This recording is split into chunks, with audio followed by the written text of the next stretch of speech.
யாரும் அனுப்புவதாக இல்லை. கண்ணா, நீங்க ஒவ்வொரு தரமும் கீழே போற, யாரும் உன்னோட முக்திக்கு வருவதாக தெரிவதில்லை, இங்கேயே இரு அப்படின்னு அங்க இருப்பவர்கள் சொன்னார். எப்படியாவது கண்ட மண்ணை தூவிட்டு வருவதுன்னு சொல்லுவாங்க. அது போல இவர்களை ஏமாத்திட்டு தான் வரணும். ஆராதனம் பூஜை நடக்க ஆரம்பித்தது. வைகுந்தத்தில் ஒரு வேறுபாடு. இப்ப நாம மணியை பார்க்கும்போது 1:15 தொடங்கினேன், 1:25 காட்டுகிறார். இன்னொரு 20 நிமிஷமோ 25 நிமிஷமோ அதற்குள் முடிந்து விடும். அவரவர்களுக்கு சாப்பாட்டுக்கு நேரமாகிறது. எப்போதும் உணவு இடைவேளைக்கு முன்னால் பேசுபவர் பாட ஆபத்து தான். என்ன ஒண்ணும் அது ஒன்னே ஒண்ணு மாத்திக்கலாம். அந்த உணவையே நாம் கொடுப்பதாக இருந்தால் யாரும் நெளிய மாட்டார்கள். ஆனால் அந்த உணவை நாம் கொடுக்காம உணவுக்குன்னு காத்து இருக்கணும்னால் நெளிவார்கள். கொடுக்கிற ஆண்டாள் போசனத்தை இப்போதைக்கு உணவாக ஏற்றுக்கொள்ளவும். 2 மணிக்கு மேலே அந்த உணவும் கிடைக்கும். செவிக்குணவில்லாத பொழுதுதான் சிறிது வயிற்றுக்கு வியப்படும். அதனால இதை கேட்டுட்டு போகலாம். அப்ப 10 நிமிஷம் ஆகிவிட்டது, 12 நிமிஷம், 15 நிமிஷம் கணக்கு பண்ணணும், பயப்படணும். கடிகாரத்தை பார்த்தே அப்படியே தாப்பனார் சொல்லுவார், இதனை கடிகாரத்தை பார்த்தே சொல்ல வேண்டாம், முகத்தை பார்த்து சொல்லு. நெடிய ஆரம்பிச்சா நிறுத்திடு. இதை பார்த்தே நிறுத்த வேண்டாம். கடிகாரத்தை பார்த்து நிறுத்தினா சுமார் பேச்சாளர்னு அர்த்தம், முகத்தை பார்த்து நிறுத்தினா நல்ல பேச்சாளர்னு அர்த்தம். ஆனால் நிறுத்திடு, கவலைப்படாதீங்க. வையத்து வாழ்வீர்கள், நாமும் நம் பாவைக்கு செய்யும் கிரிசர்கள் கேளீரோம். அப்ப இந்த ஜெகத்திர வாழ்ச்சியினால் பெருமான் எதற்கு இறங்குகிறார்? வைகுந்தத்தில் வாழ்ச்சியை விட பூலோகத்தில் தான் அவருக்கு விருப்பம் இருக்கிறது. எப்படி இறங்கலாம் பார்த்தால் பூஜா காலம் ஆரம்பித்தது. வைகுந்தத்தில் நேரம் நகராது. 1, 1:15, 1, 2 என்பது கிடையாது. நகால தத்ரவை பிரபுன்னு உபனிஷத்து சொல்லுது. அங்க காலத்தின் கோலாட்சி கிடையாது. அங்க பகவானுடைய ஆட்சி தான் உண்டே தவிர காலத்தின் ஆட்சியில தான் நம்ம எல்லாம் கட்டப்பட்டோம். நேரம் ஆயிடுத்தே சின்ன பிள்ளையும் கட்டப்படுறான், வயசாலேயே பெரியவனாலேயே மதிப்பு கிடைக்கவே இருக்கு. வயசானவன் கட்டப்படுறான், வயதாகி விட்டதே இருக்கு. 2 பேரும் பார்க்கிறார்கள். கடிகாரத்தை பார்த்துட்டு வயசானவர்கள் எல்லாம் வேகமா கடிகாரம் ஓடுறதே வாழ்க்கை முடிஞ்சிடுமோன்னு பயம். சின்ன பிள்ளையா இருந்தால் நம்ம எல்லாரும் குழந்தையா நடத்தி மிட்டாயே கொடுக்கிறார்களே, எப்ப இளைஞன் ஆகிறது, கடிகாரம் வேகமா ஓடலையேன்னு அவனுக்கு பயம். மொத்தத்துல 2 பேரும் கடிகாரத்தை பார்க்கணும். ஆனா வைகுண்டத்தில் கடிகாரம் இல்லை, ஓடாது, காலம் நகராது. அப்படி தூப ஹாரத்தி ஐயப்புக சாம்பிராணி போடுறோமே, அந்த சாம்பிராணி ஹாரத்தை காட்ட ஆரம்பித்தார்கள். எங்கும் புகை மண்டலம். அந்த பக்கம் கண்ணன், இந்த பக்கம் எல்லா நித்திய சூரிகள், கருடன், விஷக்சேனர், அனந்தன் எல்லாரும் இருந்தார்கள். புகை மண்டலமா சூழ்ந்து விட்டது.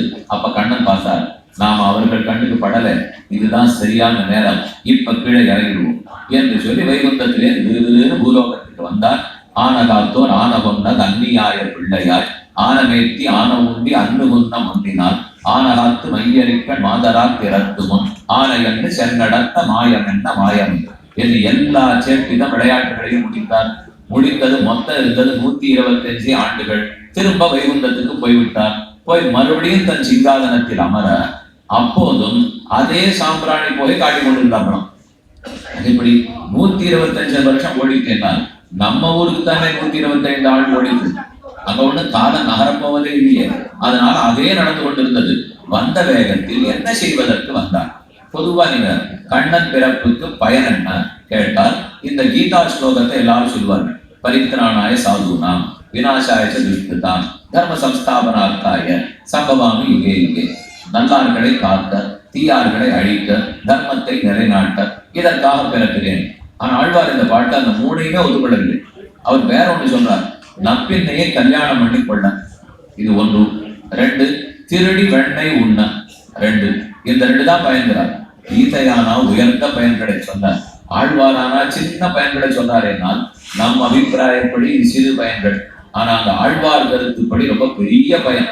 கண்ணன் அனுபவிக்க வந்தார். நாட்டினுடைய ஜனாதிபதி இருக்கான்னு வச்சிருக்கார், டில்லியில இருக்கார். எப்ப பார்த்தாலும் சுத்தி இந்த படை அந்த படை எல்லாரும் காத்து கொண்டு, நிருபர்கள் சுத்தி சூழ்ந்து கொண்டு ரொம்ப கட்டம்.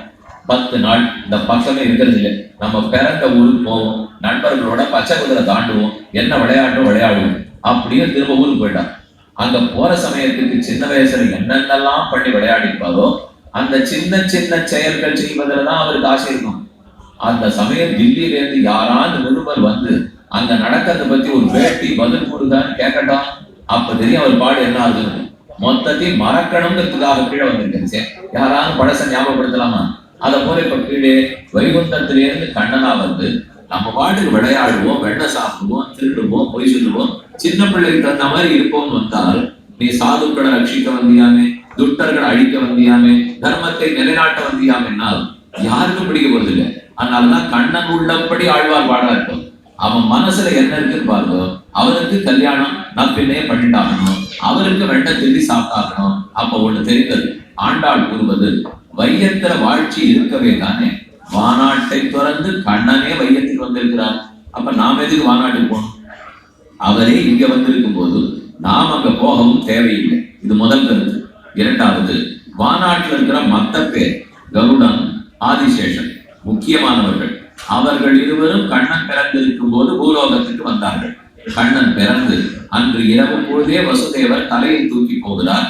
கூடையில கண்ணனை தூக்கி வச்சது ஒரே மழை. அந்த மழையில நனையக்கூடாதுன்னு ஆதிசேஷன் குடையாக பிடித்தார்னு கதை கேள்விப்பட்டிருக்கிறவங்க. அவர் எங்கிருந்து வந்தார்? வைகுந்தத்துல ஆதிசேஷன் இருந்தார். இங்க என்ன வேலை? நமக்கு தான் இங்க வேலை. நாம இங்க இருக்கிற லோகத்தை விட்டுட்டு கர்மத்தை தொலைத்து விட்டு வைகுந்தத்துக்கு போக வேணும்னு காத்திருக்க வைகுந்தத்தை ஆதிசேஷனா கீழே இறங்கி வருவார். ஆனால் கீழே இறங்கி வந்திருக்கார் என்னால் எதற்காக? ஆசை. கண்ணனுக்கு கைகள் வேணும், கொடை பிடிக்கணும். அப்ப ஆழ்வார் உடனே பிடிச்சுட்டார். ஆண்டாள் கோசலத்தில் மாநாட்டில் இருக்கிற நித்திய சூரிகள் தொண்டு செய்வதற்காக பூலோகத்துக்கு வரும்போது அப்ப கண்ணனும் அங்கிருந்து இறங்கி இங்க வரார்.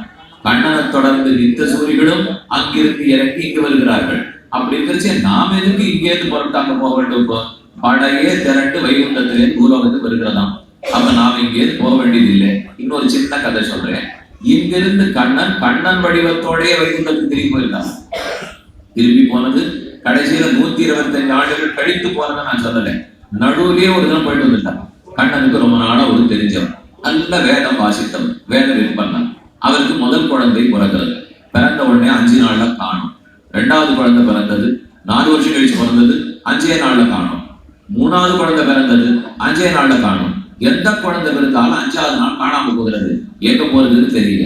கண்ணன் திருவடிகளை பற்றினார். நீதான் காத்து கொடுக்க வேண்டும் என்றாடினார். கவலைப்படாதே, பிரசவ சமயத்துக்கு சொல்லு, நான் குழந்தையை மீட்டு கொடுக்கிறேன், காப்பாற்றுகிறேன் கண்ணன் சொன்னார். தயார். இப்ப பிரசவம் ஆகணும். 2 மணி நேரத்துக்கு முன்னாடி சுவாமி ஓடி வந்தார். கண்ணன் புறப்பட்டான். அப்ப அர்ஜுனன் தடுத்து, இந்த சின்ன வேலைக்கெல்லாம் நீ போனமா கண்ணா, நான் பாக்குறேன், இது என்ன பெரிய சமாச்சாரம், நான் போய் காப்பாற்றி கொடுக்குறேன்னு. அவனுக்கு வில்லுக்கு சொல்லணுமா அம்புக்கு சொல்லணுமா? மொத்த இடத்தையும் பிரசவ கூட முழுக்க அம்பால வச்சு மூடினான். காத்து உள்ள வரணும், வெளிச்சம் உள்ள வரணும்னாலும் அர்ஜுனுடைய அனுமதி பெற்றா தான் வரலாம். அதை போல மூடியாகி விட்டது. குழந்தை பிறந்தது. குவா குவாங்கிற சத்தமும் கேட்டது. மற்ற குழந்தைகள் 5 நாள் கழித்து காணும். இந்த குழந்தை 5வது நிமிஷமே காணும். அதுமான தேவை. ஆனா இப்ப வந்த குழந்தை அப்போதே காணும். வந்தது அவரு கோபம். கண்ணன் காப்பாத்திக்கிறேன்னு சொன்னார். அவரையும் கெடுத்து என்னையும் கெடுத்து கடைசியில குழந்தையை காணப்போ, வா கண்ணன்கிட்ட முன்னாடி கூட்டு போறேன் அப்படின்னு கொண்டு போய் நிறுத்தினார். கவலைப்படாதே, குழந்தை எங்க காணாம இருக்குன்னு தேடுவோம். ஒரு பெரிய தேரை கொண்டு நிறுத்தினார் கண்ணன். அர்ஜுனனையும் உட்கார்த்தினான். வந்த வேத விற்பத்தனை உட்கார்த்தினான். தானும் உட்கார்ந்தார். தேடுறார், எங்கு போனாலும் கிடைக்கிறது. சரி, நம்ம ஊர் மட்டும்தான் மிச்சம். சில சமயம் என்ன ஆயிடும், யாரு திருடனோ அவர் முக்கியமா கடவு போனவங்கள்ட்டே ஒளிஞ்சுட்டா அவன் யாரு கண்டுபிடிக்கிறாங்க, வெளியினா தேடிட்டு இருப்போம். அதை போல இது எங்க இருக்குன்னு பார்ப்போம். ஒருவேளை நம்ம விட்டுட்டு வந்த வைகுந்தத்திலேயே குழந்தை இருக்கட்டும் போது அப்படின்னு நினைச்சு திரும்பி வந்தார். இந்த எல்லா லோகத்தையும் தாண்டி 7-14 லோகமும் தாண்டி விரஜான ஒரு நதி ஓடுது. அந்த நதியை தாண்டிட்டா அந்த பக்கம் வைகுந்தம். அந்த நதிக்கு இந்த பக்கம் தான் நாம வாழ்ற எல்லா பூமியும். நாம் வாழ்கிற, நான் சொல்றது நடுவுல இருக்கிற லோகம் பூலோகம். புவஹா சுவஹா, பூஹு புவஹா சுவஹா, மகா ஜனஹ தபஹ சத்தியம் என்று மேல் லோகம் 7 லோகம். நமக்கு கீழே 7 இருக்கு. அதல சுத்தல வித்தல ரசாத்தல தலாத்தல பாத்தாளங்கள் கீழே 7 லோகம். அந்த 7வது லோகம் தான் சத்தியலோகம், பிரம்மாவுடைய லோகம்.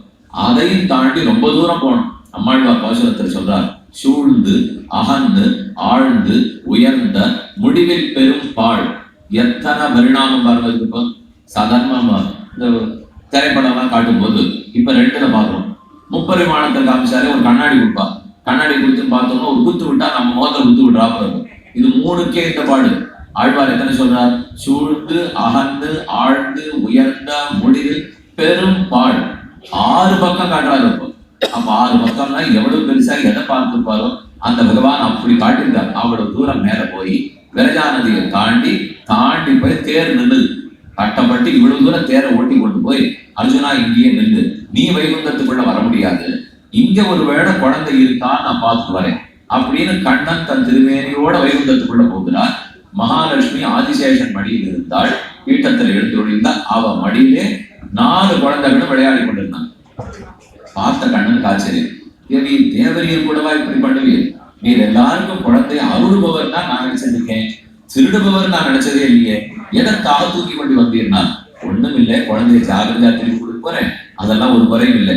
கண்ணனா நீ கீழே போய் பிறந்து ரொம்ப அழகா இருக்கிறான், பண்ணதெல்லாம் ரொம்ப நன்றாக இருந்ததாம், அதை கோகுலத்து பெண்கள் தான் அனுபவித்தார்களாம். எனக்கு வாய்ப்பில்லையேன்னு பேச்சு அடிபட்டது. சரி, உன்னை இங்க வரவழைச்சு பார்ப்போம், கண்ணனா பார்க்கணும் அப்படிங்கிறதுக்காக தான் இங்க வரவழைச்சேன். நான் சொல்லியிருந்தா நானே வந்திருக்க மாட்டேனா? இதுக்கு போய் இந்த குழந்தைகள் எல்லாம் கூட்டிட்டு இவ்வளவு படுத்தனமானால் அப்ப மீண்டும் தெரியுது என்ன? வைகுந்தத்திலிருந்து இறங்கி வந்தவர்கள் உண்டு, கண்ணனாகவே வையகத்திலிருந்து வைகுந்தத்தை ஏற்றி பார்த்தவர்கள் உண்டு. ஆக மொத்தத்துல வாழ்ச்சி எங்க இருக்கு? வானாட்டில் வையத்துல என்ன இருக்கு? எல்லாமே ஆதிசேஷனும் கீழே இறங்கி வரப்பாகிறார், கண்ணனும் கீழே இறங்கி வந்து விட்டார். லக்ஷ்மிக்கும் ஸ்ரீமன் நாராயணனா வைகுந்தநாதனா பார்க்கணும்னு ஆசை இல்லை, கண்ணனான வடிவத்தோட பார்க்கணும்னு ஆசை இருக்கிறது. அப்ப மொத்தத்துல நமக்கு கிடைச்ச பாக்கியம் யாரு கிடைக்க போகுது? அதனால வையகம்னு சொன்னால் எங்குமே வாழ்ச்சி.